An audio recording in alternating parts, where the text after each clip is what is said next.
Welcome to the first of two videos on fluids. This first video is going to go over fluid statics, and then the next video is going to go over fluid dynamics.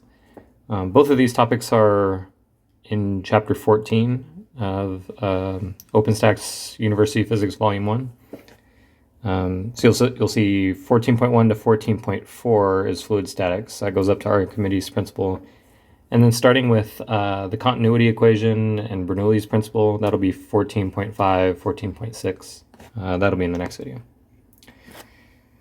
Okay, so this chapter really starts off with some basic quantities that we use to describe fluids, and that is density and pressure. So first of all, every time we talk about density in this chapter, we're talking about mass density, not particle number density. So rho is mass per unit volume. So the SI units will be kilograms per cubic meters. So the most common density you should know is the density of water. That's going to be 1,000 kilograms per cubic meter. You may be used to chemistry units where you do 1 gram per cubic centimeter. So 1,000 kilograms per cubic meter is 1,000,000 grams per cubic meter, but there's 1,000,000 cubic centimeters in 1 cubic meter. So you might want to go through those comparisons. And a cubic centimeter is the same thing as a milliliter as well. So these are non-SI units of density. So water is 1 in those other units, but in SI units it's 1,000. And then the density of air is almost 1,000 times less than this. It's more strongly dependent on temperature and the ambient air pressure. So it can range from 1.2 to 1.3, but it's somewhere around that value, kilograms per cubic meter. Pressure is the other important quantity, and that's force per unit area. And a fluid is exerting. The pressure of a fluid is exerting that pressure everywhere. So in particular, the fluid has some container, and it's whatever the pressure of the fluid is, that's what's pushing against the walls of the container. That force is normal to the container walls. So there's this little symbol perpendicular, F perpendicular per unit area. So we aren't talking about any stresses parallel to the surface. The units here are newtons per square meter, and we have a name for that one. That's Pascals. So we'll do PA or Pascals. The atmospheric pressure. So the air around you has some pressure. And that's a huge number of pascals, actually. So about 10 to the 5 pascals is atmospheric pressure. We call that 1 atmosphere of pressure, so that's a non-SI unit of pressure. And this pressure would raise mercury. So if you had an inverted column of mercury, so imagine you had a tube filled with mercury and you stick it in, well, this is all mercury. And you have just this open to air right here, and this is vacuum right here. How high would that column of mercury go? That would go 760 millimeters. So it's related to this formula right here that we'll talk about in just a second. But as a result, so this is actually a manageable height to work with. If this was water, this would be like 10 meters. But for mercury, it's a lot easier to measure pressures. And this pressure corresponds to this height of mercury. So we just have another unit of pressure. This is also 14.7 psi, so pounds per square inch. That's another non-SI unit of pressure. That's the one like for your car tires. Okay, so one key property of fluids in a gravitational field is the fact that so if you look at any piece of fluid right here, this piece of fluid, if you were to draw a free body diagram for this thing, there's the mg for that fluid. You might ask, well, if this fluid is just sitting there, what's the upward force on it? So that upward force we're actually going to talk about later with Archimedes' principle and buoyancy. But it's related to the fact that pressure increases as you go down in this liquid. Increases as a function of depth. So the pressure up here is not as big as the pressure down here. So this fluid is pushing down on this cube from above, but it's also pushing up from below with a greater force. And how big is that force? Well, it's whatever is required to balance the gravitational weight on that box of water. You know, it's an imaginary box, like, right? This whole thing is filled with water, so we're just looking at this amount of water that's right here that is apparently in equilibrium if this container of water or fluid is just sitting there.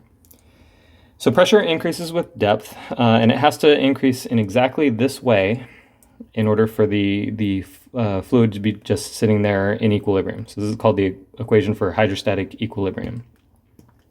So the pressure at some depth is whatever the pressure is at the surface, and if the fluid is open to the atmosphere right here, then that will be atmospheric pressure. And then you gain pressure as you go down in the fluid, and this is how much you gain. So it's rho g d. Rho is the density of the fluid, g is the gravitational acceleration, so 9.8 meters per second squared on Earth, and then d is the depth in the fluid. Okay, gauge pressure. So all the pressures that we've been talking about so far, like this P naught, P, these are absolute pressures. So like the pressure of the atmosphere is 1 atm. Sometimes we like to talk about pressures relative to atmospheric pressure. So your car tires are actually a good example of this. Like when people say that you should fill your car tire to 30 psi, you'll notice that 30 psi is about 2 atmospheres, right, from this conversion factor. So when they say fill your car up to 2 atmospheres of pressure, that's actually gauge pressure. That's how much more than atmospheric pressure we want you to fill your car tires up to. So the absolute pressure, the overall pressure, is 3 atmospheres because it's atmospheric pressure plus the gauge pressure. So the gauge pressure is whatever additional amount in addition to atmospheric pressure you have. So gauge pressures could be negative, right? If you decrease the pressure to below atmospheric pressure. So just a term that we want you to be familiar with. The next section has to do with Pascal's Principle. And the most illustrative example of this is a hydraulic lift. So Pascal's Principle says that a change in pressure of a fluid. So imagine, you have just like water right here, and all of a sudden you press down right there. Like with your finger, there's some piston right here, and then you press down right there. So that's you're increasing the pressure of the fluid, because there's, in addition to the atmospheric pressure that was pushing down right here, now you also have an additional force that you're applying down on it. So if you divide by the area, so your force per unit area is the additional pressure that you're putting right here. That additional pressure, that pressure increase, is transmitted undiminished and instantaneously to all parts of the fluid. So in other words, if you increase the pressure here, you're increasing the pressure everywhere else.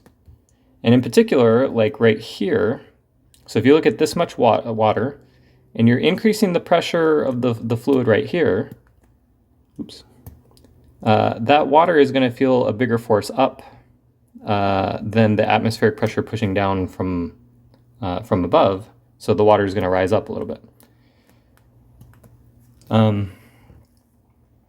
So as I said before, a nice application of this is a hydraulic lift.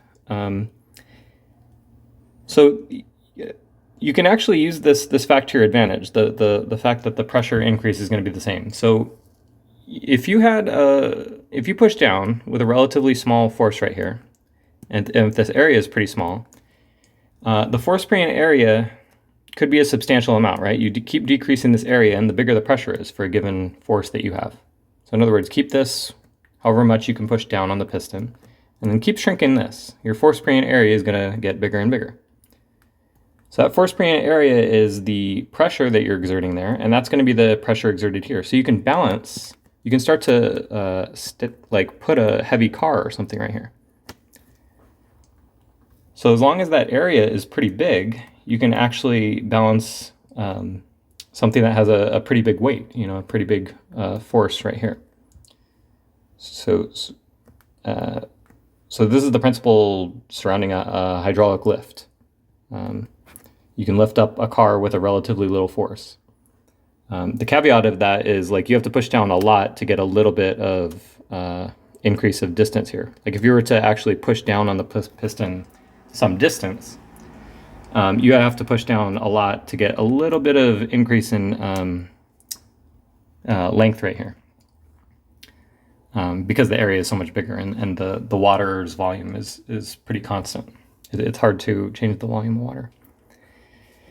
So this has to do with like conservation of energy. The force times the distance here is equal to the force times the distance here. So this force is much bigger, but then that means that the distance here is much smaller. And so the works are the same on both sides. Okay, so one important fact that I want to make sure that I mention here, because it's going to be important on your problems. When you have a fluid in equilibrium, if you draw a horizontal line through a fluid, so here like this green fluid, so I chose the boundary between the blue and the green fluid right here. I just drew a horizontal line here. The pressure at this point right here and the pressure at this point right here are the same. So like the pressure at point 1 and the pressure at point 2 are the same. If it wasn't, then you know, you could go down and look at maybe this right here, and you could reason that this pressure would be different than this pressure, like pushing on these two sides. So you would say, well, whatever the pressure is, there's an increase in pressure as a function of depth here, and these two wouldn't be the same. So then the green liquid would overall move to the left if the one on the right was bigger, or to the right if this one was bigger. So reasoning from this, so like the pressures here, you know, the force on both of these sides are the same, and then going backwards, the pressures at points 1 and 2 are the same. And this fact is handy because if we know those two pressures are the same, and if both sides are open to atmosphere, and these two pressures are the same, then that means that the gain in pressure from here to here has to be the same as the gain in pressure from here to here. So like this rho g h1 is equal to this rho g h2. So it looks like this height is lower, so the density of the blue fluid must be bigger, right? So if the ratio of the heights is 2 to 1, right? If this green distance h1 is twice as high as this blue distance h2, then that means that the blue liquid must have twice the density.